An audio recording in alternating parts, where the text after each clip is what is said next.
कई सालों तक दोस्तों यह गंदगी बहुत समय से शुरू हुई, शायद वैदिक कालीन शिक्षा से ही शुरू हुई। कई सालों तक गुरुजी हमारी शिक्षा में हावी रहे। कई बार ऐसा हुआ कि शिक्षक का पढ़ाया हुआ हमको समझ में नहीं आया, पर हमने उसके खिलाफ कभी आवाज़ नहीं उठाई, क्योंकि उसके खिलाफ वह एक ईश्वर का अवतार होता था। चाहे वो गलत ही क्यों ना पढ़ा दे, पर हम चाहे या गलत पढ़ाना तो मान लो त्रुटि सभी से हो जाती दोस्तों। कई बार ऐसा हुआ कि उन्होंने पढ़ाया, हमको समझ में नहीं आया, पर हमने हाथ नहीं उठाया, क्योंकि हमको लगता था हाथ उठाना गुरुजी के खिलाफ एक विद्रोह है। कई बार तो ऐसा होता था कि हमने शिक्षक से बहस कर ली, हमारे घर कंप्लेंट आ गई, हम पीटे, माँ बाप ने हमको पीटा, जबकि हमने वाजिब हाथ उठाया था। तो दोस्तों यह शिक्षा कहलाती थी शिक्षक केंद्रित शिक्षा, जिसमें student was a bloody machine. वह एक मशीन था, वह खुद अपने डाउट नहीं क्लियर कर सकता था। अपनी जिज्ञासा शांत करने के लिए उसने शिक्षक से प्रश्न पूछा, शिक्षक ने उसको डांट दिया, तुम्हारी हिम्मत कैसे हुई, मैं एक महान विद्वान हूँ, तुमने मुझसे प्रश्न क्यों पूछा। दोस्तों यह गंदगी बहुत सालों तक चलती रही और स्टूडेंट एक मशीन से ज़्यादा एक बुत की तरह गुरुजी जो छपवाते थे उसी को छापता रहा दोस्तों। और उसके कुछ दिनों बाद दोस्तों एक बहुत बड़ा चेंज आया, जिसे हम बाल केंद्रित शिक्षा कहते हैं दोस्तों। तो दोस्तों जहाँ स्टूडेंट, हम चलेंगे एक बार देखेंगे, पर अब मैं चाहूँगा थोड़ा सा आप देख लें परिभाषा।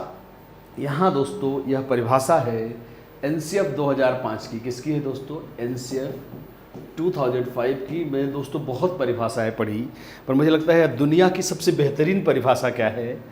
बाल केंद्रित शिक्षा का अर्थ बच्चों की आवाज़ों और उनके अनुभवों को क्या देना है दोस्तों? वरीयता देना है। यह कहता है एनसीएफ। मतलब आज तक किसके अनुभव क्लास में थे? आवाज़ किसकी गूंज रही थी? शिक्षक की। अनुभव किसका महत्वपूर्ण था? शिक्षक का।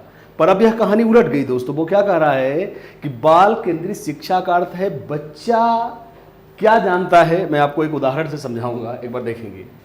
एक हिस्टोरिकल फैक्ट ले रहा हूं। बाल केंद्रित शिक्षा का जनक किसको माना गया है? रूसो को माना गया है। उनका एक कोटेशन ले रहा हूं दोस्तों, जो एकदम पूरी कहानी उलट देता है। बच्चा खुद एक पुस्तक है जिसे कौन पढ़ेगा? शिक्षक पढ़ेगा।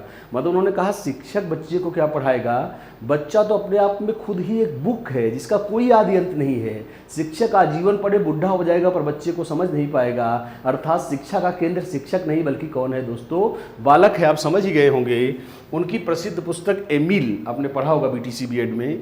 उनकी प्रसिद्ध पुस्तक एमिल को बाल केंद्रित शिक्षा का क्या मानते हैं? स्रोत मानते हैं। और दोस्तों यह पॉइंट बहुत इंपॉर्टेंट है। उनके अनुसार शिक्षा बालक की रुचि, पूर्व ज्ञान, क्षमता, बौद्धिक स्तर आदि के अनुसार होनी चाहिए, न कि किसकी अनुसार? शिक्षक की योग्यता के अनुसार। मैं एक उदाहरण के द्वारा समझा सकता हूँ। जैसे आप पीएचडी करके गए हैं और आप गलती से प्राइमरी के टीचर बन जाते हैं।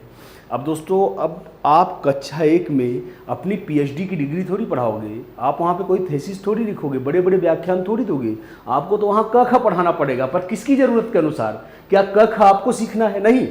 आप किसके अनुसार पढ़ाएंगे? बच्चे के अनुसार दोस्तों। मतलब अगर आप देखो तो ऐसा नहीं है कि बाल केंद्रित शिक्षा कोई नया कॉन्सेप्ट है।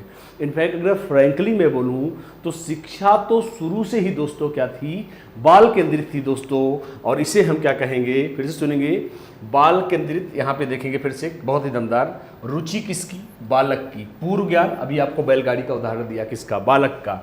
बौद्धिक स्तर किसका? बालक का। ग्रहण शक्ति किसकी? बालक की। न कि किसकी डिग्री के अनुसार? शिक्षक की योग्यता के अनुसार दोस्तों। और अगले पेज में बहुत ही साफ सुथरा